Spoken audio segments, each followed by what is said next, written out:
Welcome to the Leadership Table, where we dive into conversations that help hospitality leaders scale smarter and lead stronger. I'm your host, Jason E. Brooks, and today I'm joined by Steve Fortunato, founder of Hospitality Collaborative and the author of The Urgent Recovery of Hospitality. Steve's work is a powerful reminder that hospitality is more than service. It's a virtuous act. So let's get into it. Steve, welcome to the Leadership Table. Thank you so much. How's it been going? It's been going really well. It's been an exciting time. It's been fun.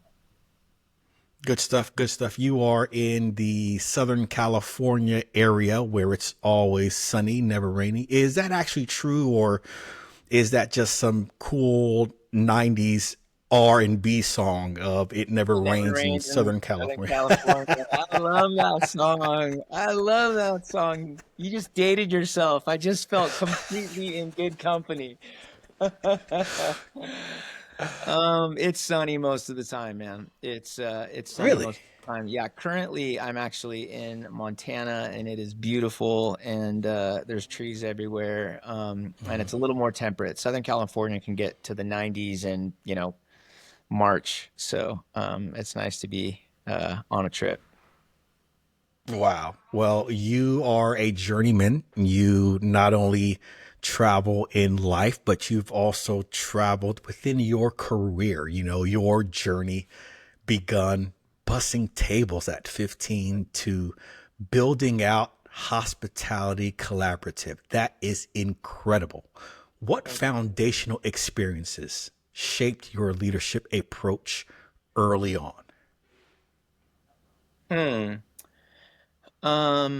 I would say one of the earliest foundational experiences would be my childhood, just growing up in a hosting home and growing up with an attention to detail and seeing how details set the table, and it sort of provided a container for the experience.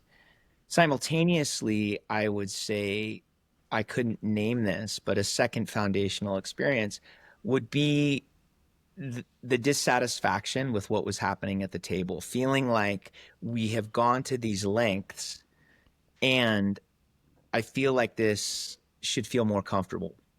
I feel like conversation should be more engaging or more fun.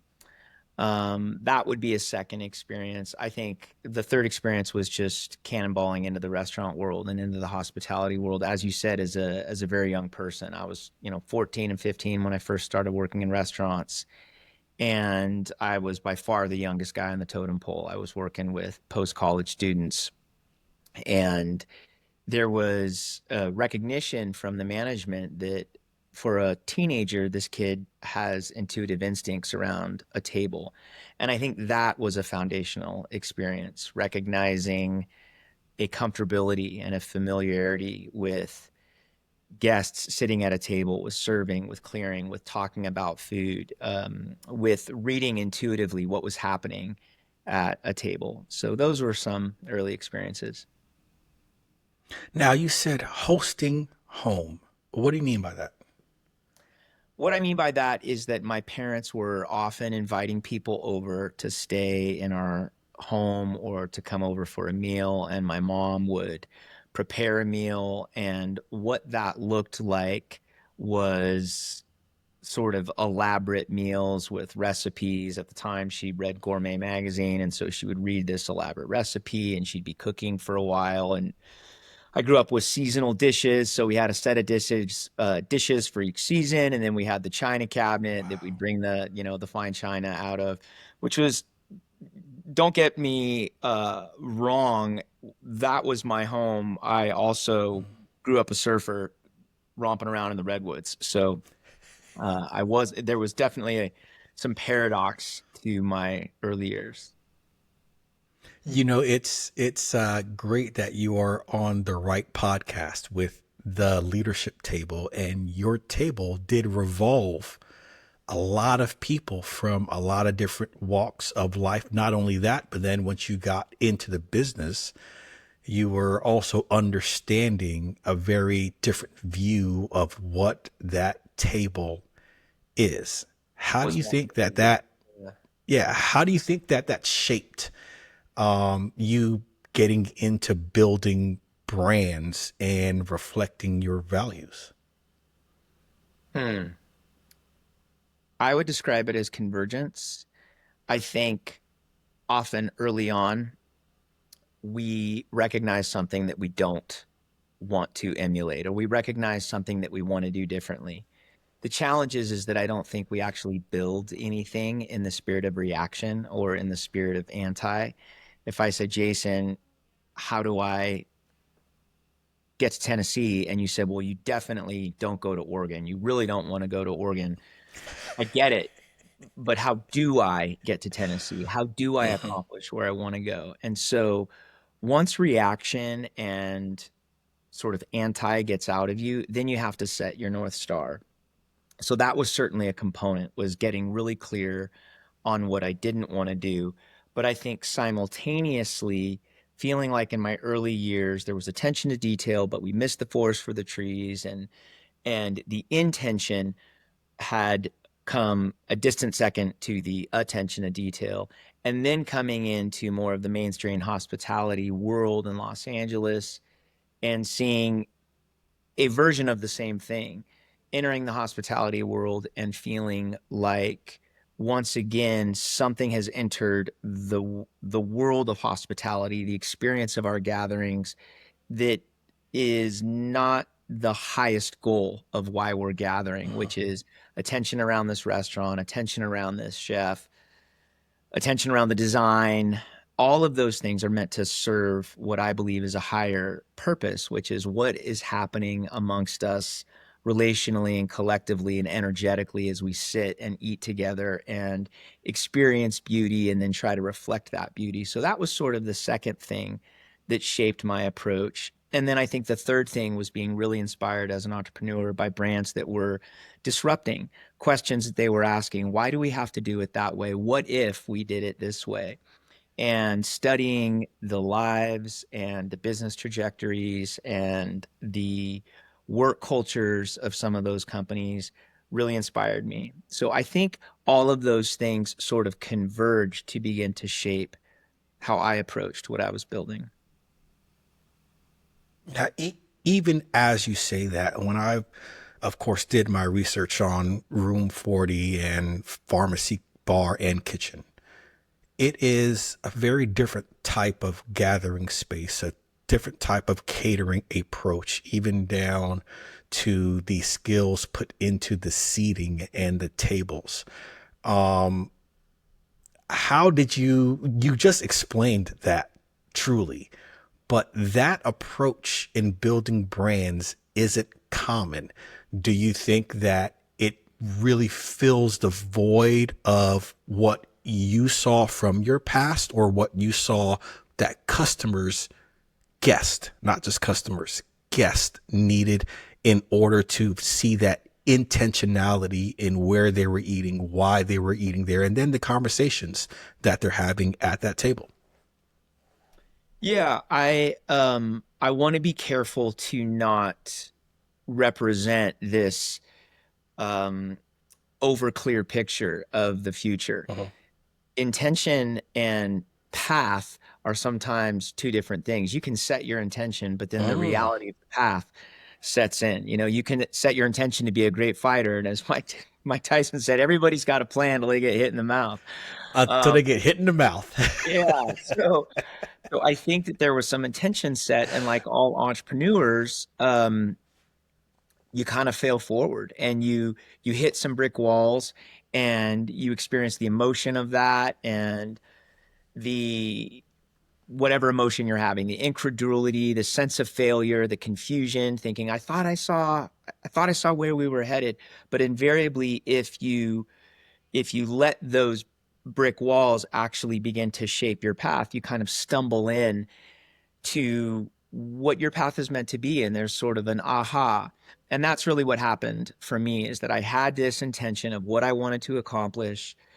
I uh, had some really good advice and someone came and said, start doing some gatherings, do it outside of the restaurant. I worked in a white tablecloth restaurant. And at the time, the lines around white tablecloth and fine dining were drawn very clearly.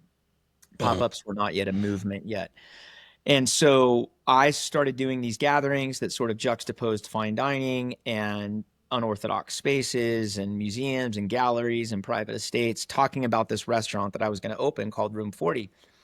And the brick walls came in force as I was sending LOI after LOI after LOI to these landlords Mm. trying to get a restaurant lease. And I could not get a restaurant lease, which I found confusing because restaurants open and close in LA all the time.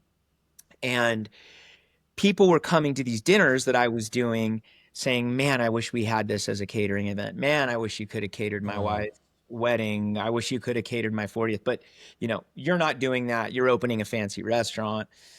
And I kind of read the writing on the wall as I spoke about earlier, disruption, blue ocean thinking, which is, everyone's doing all these ideas very similarly and it's turned into a red ocean. There's a great big blue ocean out there. What could we try? What if? And I just had a real change of perspective and paradigm. And I realized, catering is a follower in the hospitality space. Restaurants are the leader. And that's Mhm. kind of tragically ironic because you go to these phenomenal restaurants and it's just Thursday night. But on a once in a lifetime, once in a decade event, you kind of go, man, it wasn't bad for catering, which is ironic because you're never going to experience this event again. Catering should be mind blowing. And that's when I kind of had a change of perspective. And I said, you know what?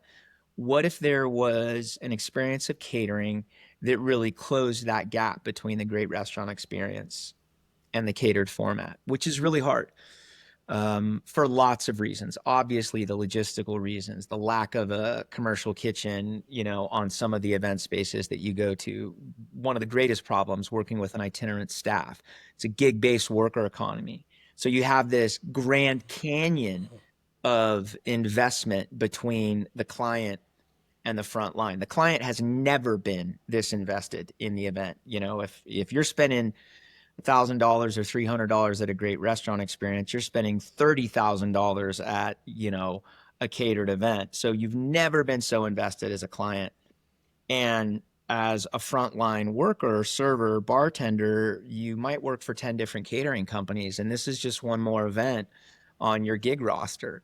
So how do Mhm. you close that gap and really provide that great experience of service?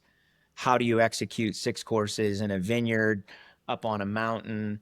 How do you continue to get um, catering events in the space that you want to cater when, catering, especially in Southern California, is cyclical? So there was a lot of challenges in embracing that as the world I wanted to get in. But 18 years later, I'm really glad I did. And it sounds like you're doing very well. Now, I actually work with the Off Premise Growth Academy with Earl Dardick, and I didn't even know we were going to really get this deep into the catering topic. But what you are describing with with really creating this catering world is levitating miles above what most people picture catering as. But the way that you just defined it, it's very specific in you go to a nice restaurant, a really nice one, and yes, it's just another Thursday. And how catering should be is a once in a lifetime event. And that's how we should treat it within the execution as well. I That's right. think you said that so elegantly. So, Thank you. I also want to get into your book. Your book frames hospitality as a virtuous act, similar to how you view catering as well. One that rebuilds communities. What sparked you to write The Urgent Recover of Hospitality, and what's the core message you hope leaders take away? What sparked me was recognizing in myself an inner conflict. I was trying to build this company that was mission driven, that was disruptive.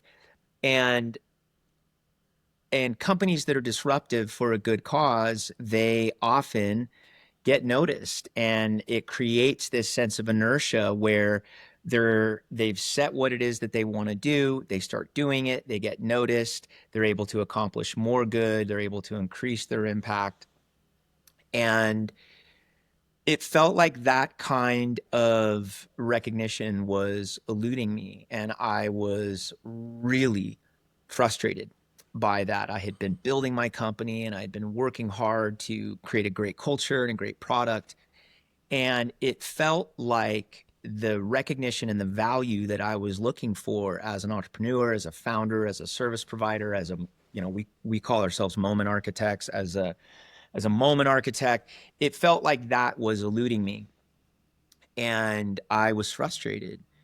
And I had this moment of clarity where I realized I'm looking for recognition. I'm looking for our company to be valued in an industry that is all about, or should be all about, recognizing others and valuing others.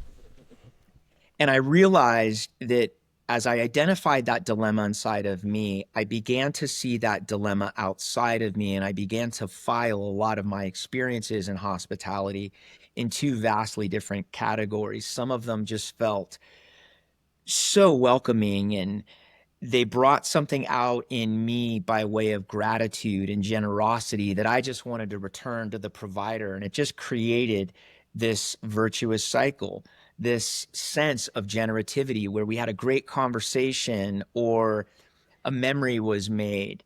Then there were these other experiences where I felt like I was a kid in a playground trying to get in the game, and there was a bouncer checking to see if I qualified, and I wanted to look at them and say, I'm the customer, right?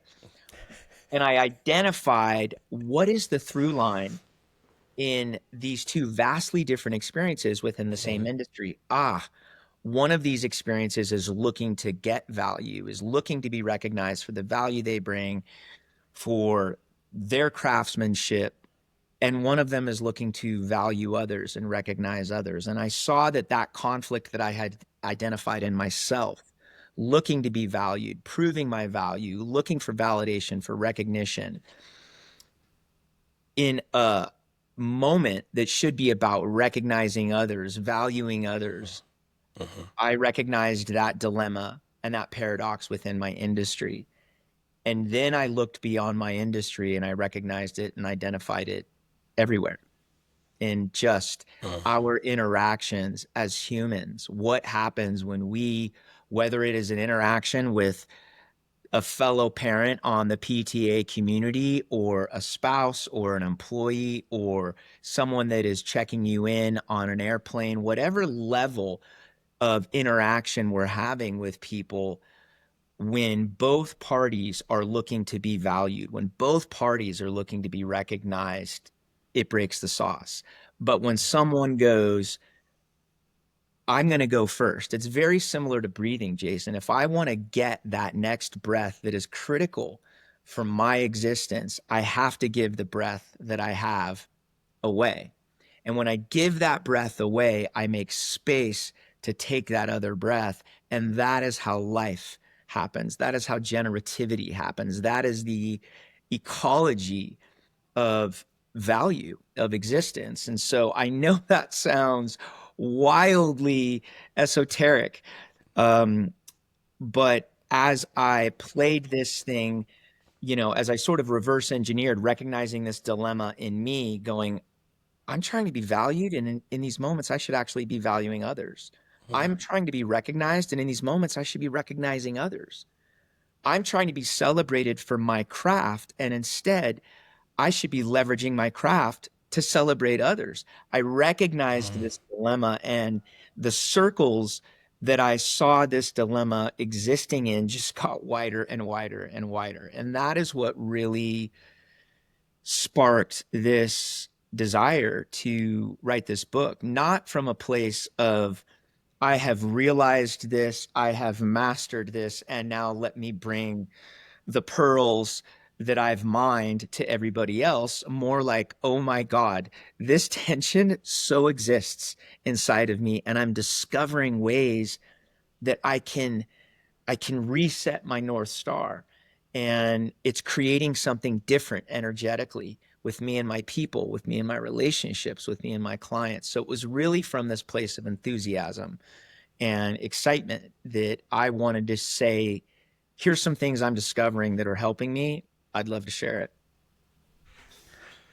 What are some ways that our listeners, business owners, operators, executives, how can they take this virtuous cycle and begin viewing guest experience differently or team development differently within their four walls or within their organization? Well, there is a framework that I unfold in the second part of the book, but I think the very first thing is just recognizing it. I think Uh-huh. that this movement from looking for recognition, what I call the vicious cycle, this movement from the vicious cycle to the virtuous cycle, it's not a one and done transaction. There's no snake oil formula that's going to permanently transform you into operating on the virtuous cycle. I think it's just noticing. It's noticing what's happening inside of ourselves first. And that's really what EQ is it's recognizing the impact of us on others. And I think that in noticing these cycles, the first thing we do is we recognize our intentions. What am I trying to get out of this moment? What do I want out of this interaction?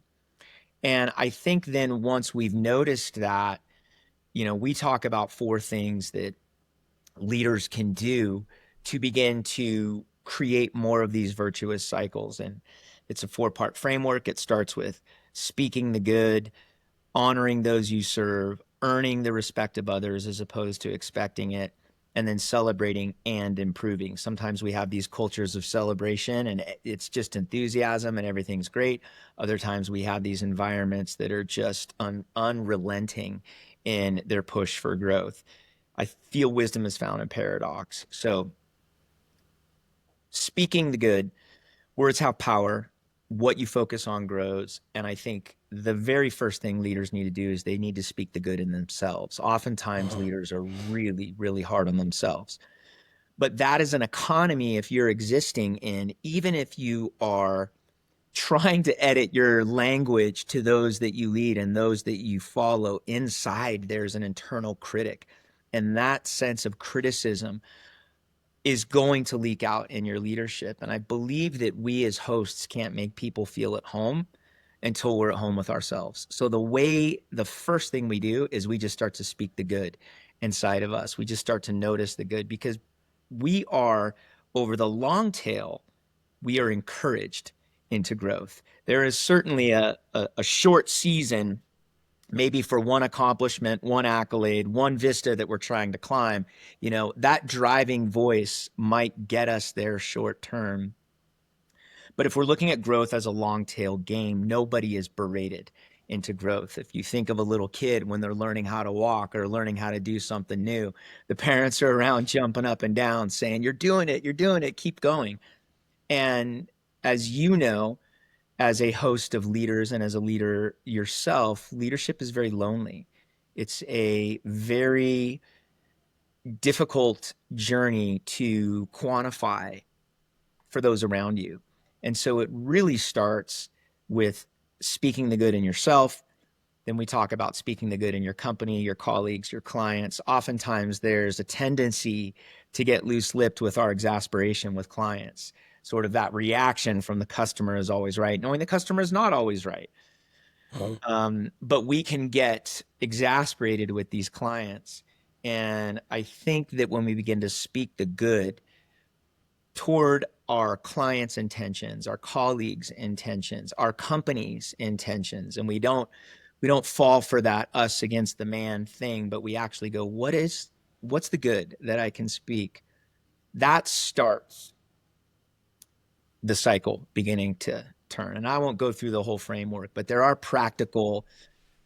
principles and then there's practices that I talk about in the book. Now, Steve, I love your framework. Whenever you and I spoke a few weeks ago, we talked through both of our frameworks or approaches to what we coach, to our mantra, to how we build and live, because it's not just a business; it's how we view life. And your framework reminds me of two of my frameworks. Of course, one is aim, drive, scale, and that drive phase is when generosity fuels accountability and teams move from being reactive to proactive in their leadership. Because even though it is a team under or working for a individual, they are still being proactive within their own leadership as well. Leadership isn't just a tag for a boss. It is how you view and approach things. One of my other frameworks is leading with the right mindset. And one of the core questions that I think whenever leaders are able to have the right mindset going into situations is by asking a very simple question of, what does this situation need from me, or what does this person need from me, and giving that pause and thinking through, what does this situation need from me or of me. You're able to more so lead with a, does it need structure? Does it need vision? Does it need growth? Does this person need growth? But taking that pause to be able to understand where you're currently at, what the goal is for this situation to help move to success for that environment, person, or situation. That's what helps to give that right mindset. So as you speak through your frameworks, it also helps me or reminds me thinking through mine with the aim, drive, scale, and also with the leading with the right mindset, which is managing versus leading versus coaching. Now, a lot of what we teach helps to build culture within individuals, also within brands, and building culture across multiple brands is no small feat. How do you instill leadership and accountability inside your teams while still keeping the heart of hospitality at the center? I've learned the power of leading small moment by small moment, small interaction by small interaction. I think the concept of protracted periods of silence followed by a quarterly review, that model, I think, is becoming more and more antiquated for people to feel seen, for people to feel guided, for people to experience what you have tried to set as your culture. So, how have I done it? I do it one small moment at a time, whether that be a specific check-in about, someone's life. Hey, how was your weekend? How was your daughter's graduation? I know you were celebrating your mom's birthday. How did that go? Noticing something that they're doing, catching them doing something right, not making it this formal presentation, not making it a sit down, but saying something more specific than, good job, which is obviously something I'm sure you've heard. Good job is not specific. So we all need to hear an attaboy, attagirl. We all need to feel like we're on the right track. And then secondarily, when it comes to accountability, I think accountability starts with clear expectations.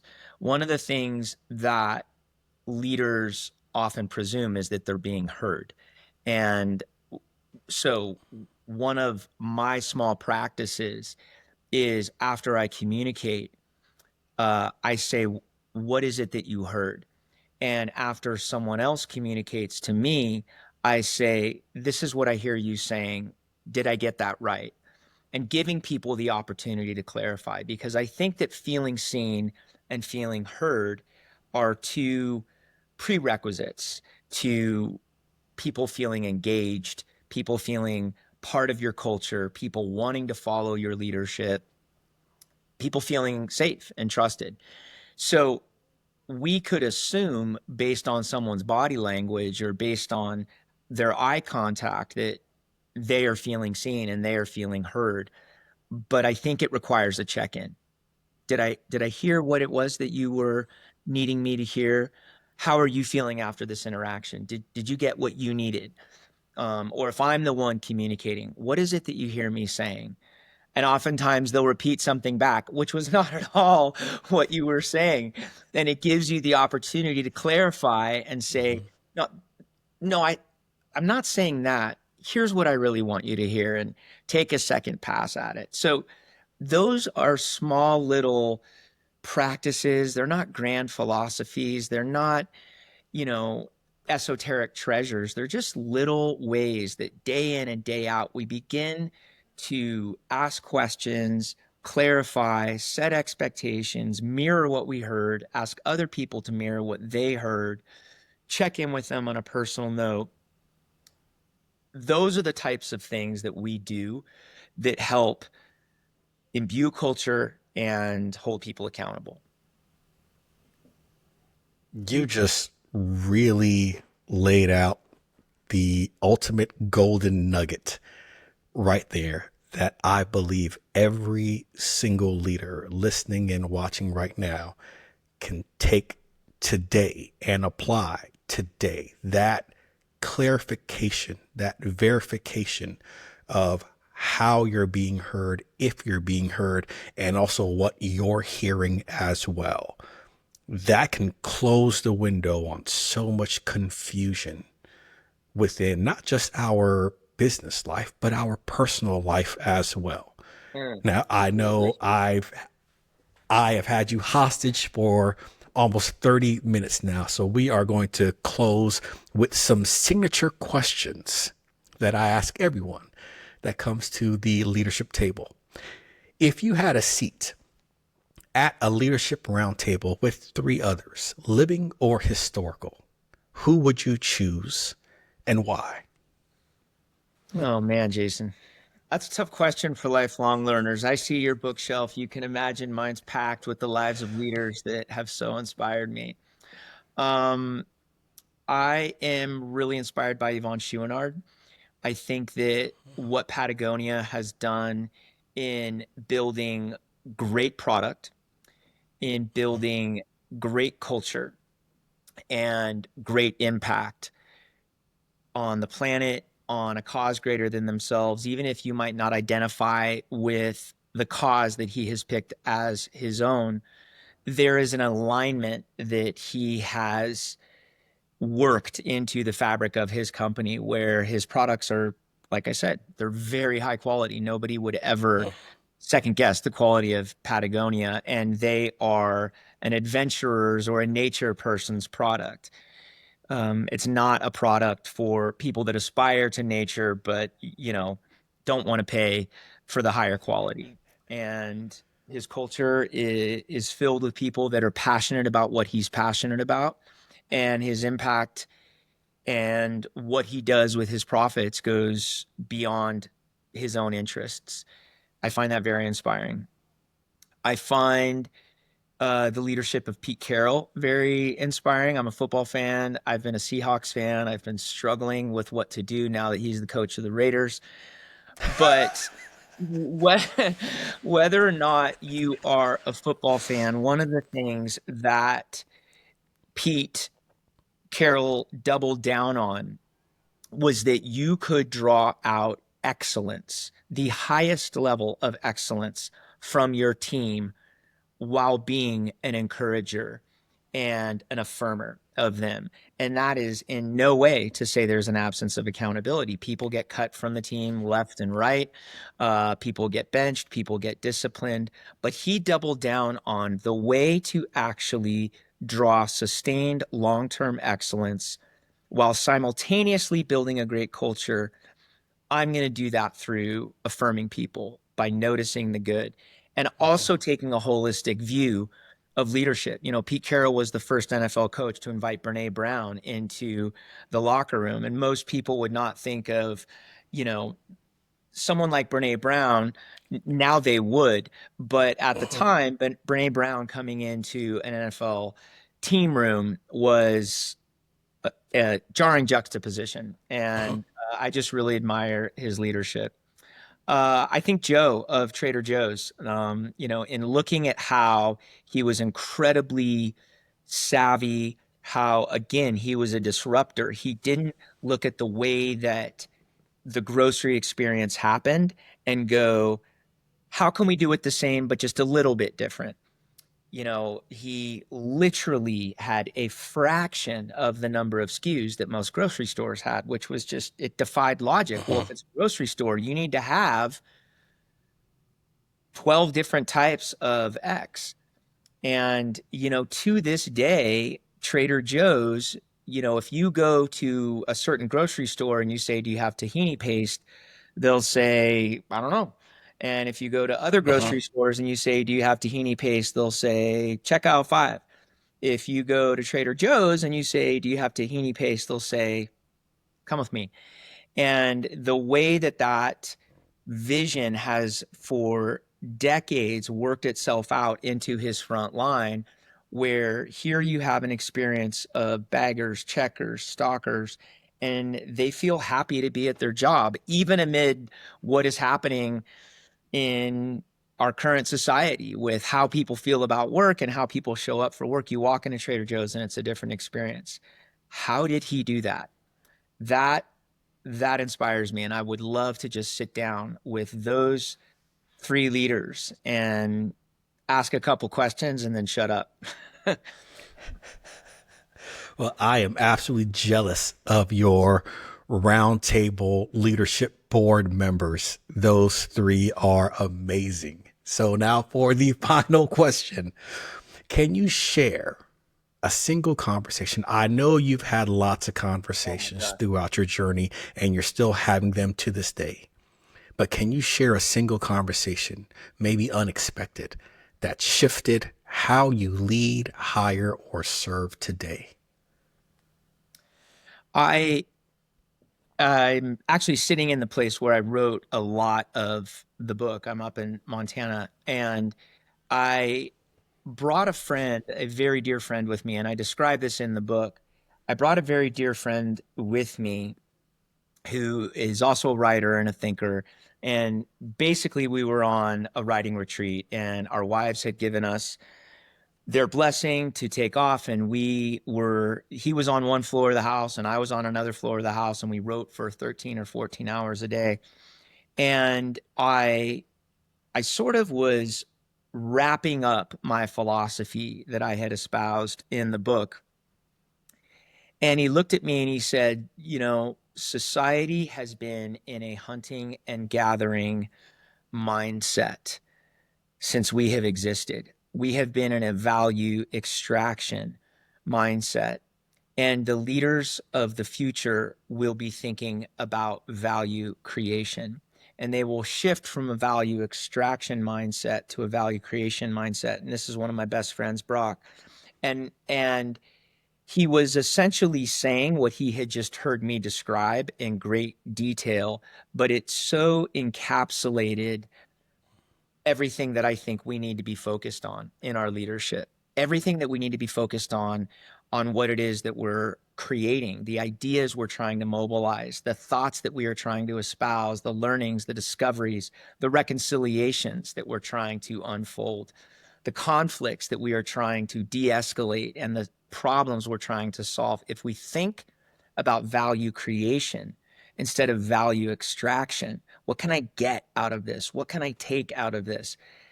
You're still going to get something. Again, this is not being altruistic. It's being strategic. It's going, the way that I get what I need is I give what I want.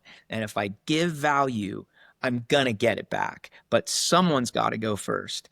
And I think that recognizing that that is not altruistic, that is not being a doormat, that is not forfeiting our interests and our needs. It's recognizing the way the ecosystem of value works is someone goes first. And when you go first, you begin to kick off that cycle, that virtuous cycle of generativity. And I think that it was that conversation that really it put a casing around the sausage of what it is that I've been describing. That sounds like it was an amazing writing trip. It It's great was. that your wives were able to say, yeah, go do your thing. My Yeah. wife won't let me leave for 4 hours. She's like, honey, get your butt back home right now. But no, Steve, before we close, where can listeners connect with you, learn more about your brands, learn more about your framework, or pick up a copy of The Urgent Recovery of Hospitality? Thank you for that.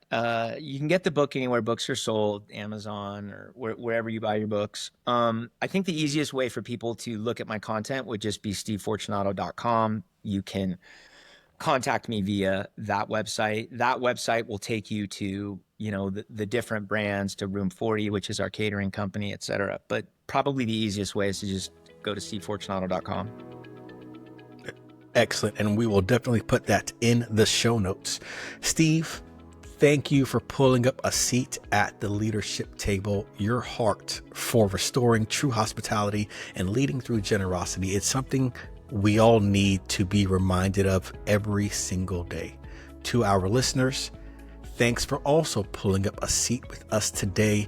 If you're building a people first brand and this episode sparked something for you, subscribe and share it with another leader in your world. You can find more tools, episodes, and leadership insights at jasonebrooks.com and learn about our weekly coaching circle at aimdrivescale.com. Until next time, keep leading with clarity, with consistency, and with care. And remember, manage, lead, coach, repeat. Thank you. Have a great day.